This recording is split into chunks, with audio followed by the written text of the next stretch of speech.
भगवान जाने सन्मुख करे गणेश, पांच देव मेरी रक्षा करे ब्रह्मा विष्णु महेश। राम रामचंद्र की जय। पवन बड़ी महाराज जी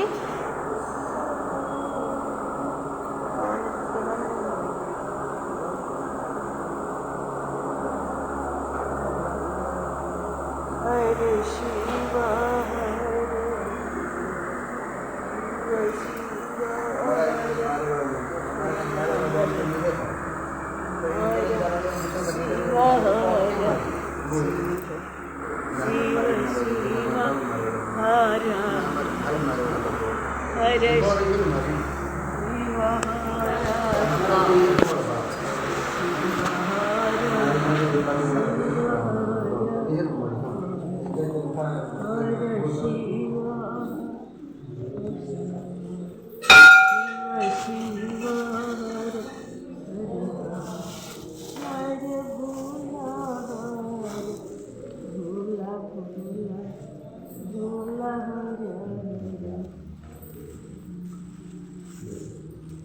एक घड़ी यादव घड़ी यादव मेरे पुनियाद तुलसी संगत साधुसी कटे को की अपराध।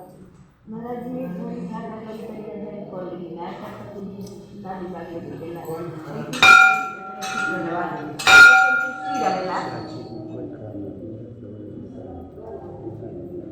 ना गणेश मानो अच्छी एक बार फुलेश्वर ने कपाल वे कपाल पात छप्पन में भोजन करते थे। गले में कपाल खंड धारण कर रखा था, हाथ में कपाल लिए रहते थे। कपाल व्रत धारण करने वाला केवल भिक्षाण खाता है, शमशान में रहता है, प्रिय अप्रिय वस्तुओं में संतुष्ट रहता है, सब अंगों पर चिट्ठी लगाए रखता है, रहता है, सदा जप में लगा रहता है, पवित्र तीर्थों के शमशान में रहता है, बैठे बैठे ही निद्रा ले लेता है। इस व्रत को महापशुपत व्रत भी कहते हैं। यह व्रत मोक्ष को देने वाला शिव को प्रिय है। वे इसको धारण कर भ्रमण करते हुए उज्जैनी पहुँचे। वहाँ के भुवन वृक्षों ने उनकर पुष्प वर्षा की। महेश्वर ने संतुष्ट होकर कहा, तुम्हारा मंगल जो चाहे मांग लो। वृक्ष आप सदा इसी वन में निवास करें। वृक्षों की प्रार्थना स्वीकार कर वे 1 वर्ष तक इसी वन में रहे। इसके बाद अचानक एक दिन उन्होंने अपने हाथ का कपाल बड़े जोर से दूर पृथ्वी पर फेंक दिया। इसी समय ब्रह्मा आदि देवता भगवान शंकर के दर्शन के लिए आए, परंतु उनको भगवान शंकर के दर्शन नहीं हुए। तब ब्रह्मा ने देवताओं से कहा,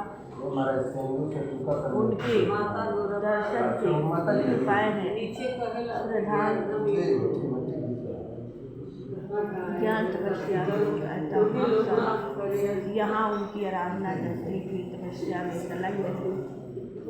देवताओं के व्रत और आराधना से उन्हें शिव जी के दर्शन हुए। शिव जी ने कहा, देवताओं के हित के लिए ही मैं यहाँ आया हूँ, आप सबके लिए मैंने यहाँ कपाल फेंका है। देवता बोले, हम आपका अभिप्राय नहीं समझे, इसमें हमारी क्या भलाई है। शिव जी बोले, मायावी मैं दानों के सेवक तुम्हें तप में लगा देखकर तुम्हारा वध करने यहाँ आए थे। में माया से अपने को दैत्यों का यह अंतर्हित कर रखा था। मेरे कपाल फेंकने से बीमारी हो। दैत्यों का यह अनुभव देवताओं को मारकर तीनों लोगों का विनाश करने लगा। सब हसान सब पचाता किया।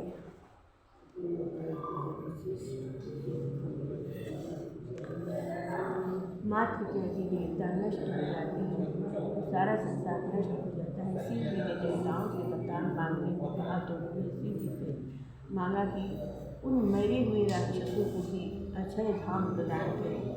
मेरे भक्तों का और मेरे द्वारा मारे गए लोगों का अधोपतन नहीं होता। ये राक्षस अपने जड़ों में यह वन महाकाल वन इसका नाम शमशान वन होगा।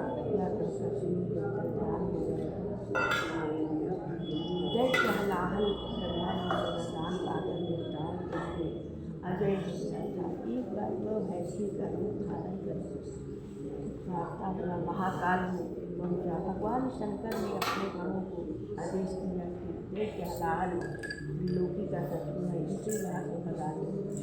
दैत्य हलाहल पर शंकर के गणों ने अपने अस्त्रों शस्त्रों से आक्रमण कर दिया। हलाहल विकसित हो गया।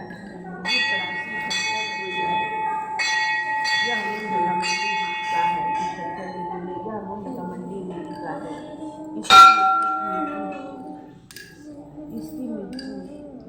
इसके लिए भी तैयार रहे। इस समय महाकाल के द्वारा फेंकी गए कपाल से बड़ी भयानक झड़ी उस कपाल से प्रज्वलित प्रचंड मान्यताएँ प्रकट हुई। भागी भागी आई और बोली, हम सुधा की है। शिव शंकर मृत लाहल जैसे मार्तिकाओं ने उसे काट काट कर खा लिया। मार्तिकाएँ कपाल मार्तिका नाम से विख्यात हुई। देखकर एक फूल प्रकट हुआ। वह पापहारी तीर्थ रुद्र सरोवर कहा जाता है।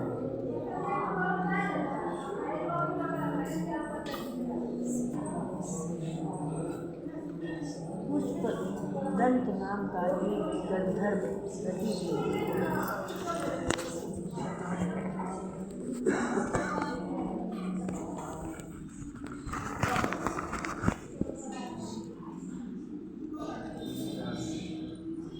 प्रतिदिन कैलाश पर जाकर उत्तम पुष्पों से भगवान शिव की पूजा किया करता था। प्रायः वह अर्धरात्रि में तंत्र विधि से पूजन किया करता था। रास्ते में एक सुंदर उद्यान पड़ता था, वह उस उद्यान से पुष्प लेता था। यह पुष्प उद्यान एक राजा का था। राजा विष्णु भक्त था। वह भी माली से उत्तम पुष्प मांगता था। माली को पता चला कि रात्रि में कोई पुष्पों को चुरा ले जाता है। माली ने राजा को इसकी सूचना दी। उद्यान पर सैनिक नियुक्त कर दिए गए, परंतु उन्हें भी इस बात का पता नहीं चला कि पुष्पों की चोरी कौन कर रहा है। राजा ने पुष्पों की चोरी का मामला ज्योतिषियों को सौंपा। ज्योतिषियों ने गणना करके बताया कि गंधर्व आकाश मार्ग से आकर पुष्प ले जाता है। इसका एक उपाय है, भगवान शिव पर चढ़ा बेलपत्र उपवन के चारों ओर इस तरह बिछा दिया जाए कि उसमें थोड़ा सा भी अंतर न रहे। शिव का उल्लंघन करने वाले की नष्ट हो जाती है।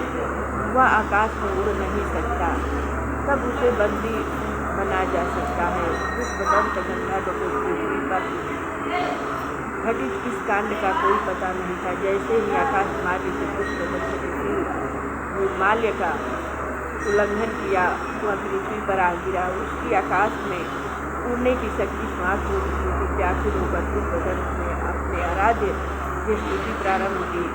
गंधर्व राजा पुष्पदंत की संस्कृति शिव महिम्न स्तोत्र कहते हैं। भगवान शंकर प्रकट होकर पुष्पदंत से बोले, मार्ग में पड़े निर्माल्य को हटाकर जा सकते हो, परंतु फिर कभी इस उद्यान में पुष्प लेने मत आना। अपने राज्य की स्तुति अपने श्रम से प्राप्त पदार्थ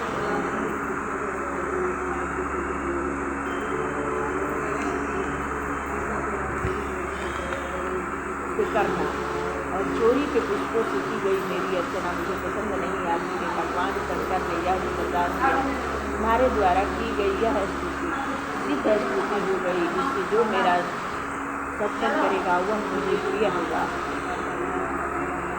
दक्षिण भारत में वन में भीम नाम का एक वीर था। एक दिन वह अखेट के लिए गया। घूमते घूमते हुआ एक पहाड़ी पर पहुंचा। पहाड़ी पर एक मंदिर में ऐसा शिवलिंग था जिसके अग्रभाग पर मुखाकृति बनी थी। भीम ने अपने साथी से पूछा, यह किसकी मूर्ति है? सेवक ने उत्तर दिया, यह शिवलिंग है। बहुत वर्षों से एक ब्राह्मण प्रतिदिन यहाँ पूजा करता है। भीम बोले, पूजा कैसे करता है? सेवक बोला, पहले वह इस पर पानी डालता है, फिर पत्ते और फिर फूल रखता है। इसके बाद कुछ खाने की वस्तु रखकर आंखें बंद कर लेता है। भीम में पूर्व जन्म के शिव भक्ति के संस्कार जागृत हो गए। वह दौड़कर मृत्यु से निकट गए। उसने सोचा, इस भयानक वन में रात आकर उनको कष्ट देते होंगे। अब मैं यहाँ रहकर इनकी रक्षा करूँगा। अब मैं यहाँ से घर वापस नहीं जाऊँगा। भीम के सेवक ने समझा, यह पगला यह पगला गया है। उसने भीम को घर ले जाने की बहुत कोशिश की, परंतु वह घर लौटने को तैयार नहीं हुआ। सेवक ने घर जाकर उनके पिता को सब समाचार कह सुनाया। पिता बोला, 2-4 दिन में स्वतः ही आ जाएगा। भीम शिवलिंग से लिपट कर रो रहा था। रोते रोते अंधेरा हो गया। अब वह मंदिर के बाहर दरुक पर बाण चढ़ाकर रखवाली करने लगा। रात्रि उसने जागरण की, जाकर बैठी।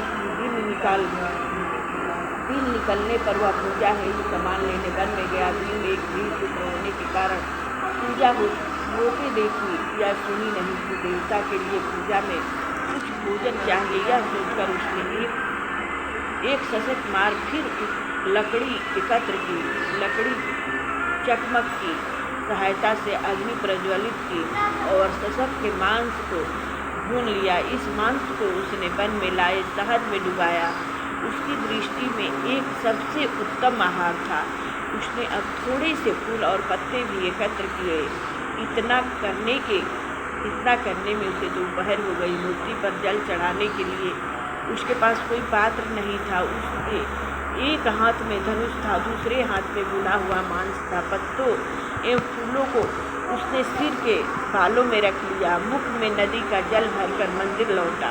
इस बीच ब्राह्मण पूजा करके जा चुका था। भीम के हाथ खाली नहीं थे, तो उसने पैर से ही मूर्ति पर चढ़े पत्ते और फूलों को हटा दिया। मूर्ति पर कुल्ला करके जल चढ़ा दिया। धनुष को एक तरफ रखकर पत्तों और फूलों से मूर्ति को सजाकर मांस को एक पत्ते पर रखकर नेत्र बंद कर देवता से भोजन ग्रहण करने की प्रार्थना करने लगा। भीम बहुत देर तक प्रार्थना करता रहा, परंतु उसने देखा कि देवता ने भोजन ग्रहण नहीं किया है। उसने सोचा देवता को अभी भूख नहीं होगी, भूख लगने पर खा लेंगे। वह मांस को वहीं छोड़कर बाहर आकर बैठ गया। भीम का अंतःकरण निर्मल था। उसे अपने भोजन, जलपान या विश्राम की चिंता नहीं थी। उसे एकमात्र दुख यह था कि देवता ने उसका लाया मांस नहीं खाया। सारी रात्रि वह पहरा देता रहा और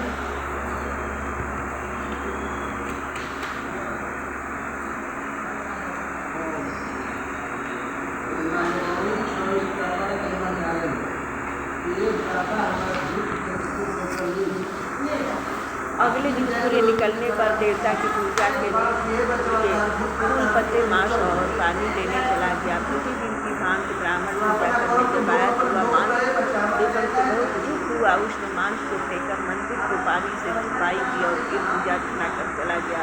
दिन वन से लौटा। उसने अपनी जिंदगी से पहले दिन के हाथ देवता की पूजा की। ब्राह्मण को दूसरे दिन मांस मिला। तीसरे दिन भी यही क्रय चला। ब्राह्मण दूध होकर रोने लगा। पता नहीं कभी पापी होने से मंदिर को अपवित्र कर जाता है। वह यहीं पर अनशन करने लगा। ब्राह्मण को दुखी से व्याकुल देखकर शंकर भगवान बोले, हे प्रियवर, आपका शोक करना व्यर्थ है। यह मांस लाने वाला दुष्ट नहीं, मेरा परम भक्त है। मुझे बाहरी पदार्थ पसंद नहीं करते। निर्मल प्रेम हृदय मुझे बाहरी पदार्थ पसंद नहीं करते। निर्मल प्रेम पूर्ण हृदय मुझे पसंद करता है। इस भोले भाले वीर भक्त के